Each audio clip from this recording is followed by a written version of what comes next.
पाकिस्तानी शहरियों ने ईरान और इजराइल के दरमियान जंगबंदी को खुश आइन करार दिया। बाज़ अफराद ने मुस्लिम ममालिक की जानिब से ईरान की हिमायत न होने का शिकवा भी किया।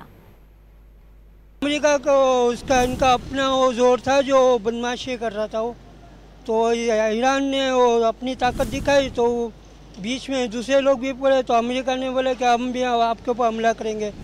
तो फिर दूसरे ममालिक खड़े हो गए, तो उन्होंने बोला कि भाई अब ये जंगबंदी बंद कर दो, क्योंकि अब दूसरे ममालिक खड़े हो गए सारे। दोनों ममालिक में जंग तो हो रही थी, मगर इस्लामिक ममालिक है क्या नाम है ईरान, वो अकेला लड़ता रहा। तो अगर और लड़ता है तो जाहिर सी बात है और भी नुकसान होता है, ईरान का भी होता है, इसराइल का भी होता और क्या नाम है दोनों के जगह पे होता।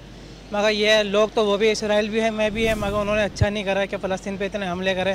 मगर ईरान ये है कि अकेला लड़ता। अच्छी बात है कि इसराइल और ईरान का जंगबंदी हो गई है, दोनों मुल्क अपनी जगह पे खुशहाल हैं। पर इसराइल को ख़त्म हो जाना चाहिए था, क्योंकि वो बदमाशी करता है हर जगह पे, वैसे ही हर किसी के ऊपर आंखें निकालता है, पर उसको सबक सिखाया सही तरह। खैर करेगा, अल्लाह मुसलमानों का मदद भी करेगा और अल्लाह उसको हिम्मत भी देगा। और ज़िंदगी और मौत दोनों है, तो इज़्ज़त का मौत बेगैरती की ज़िंदगी से 1000 दर्जे बेहतर है।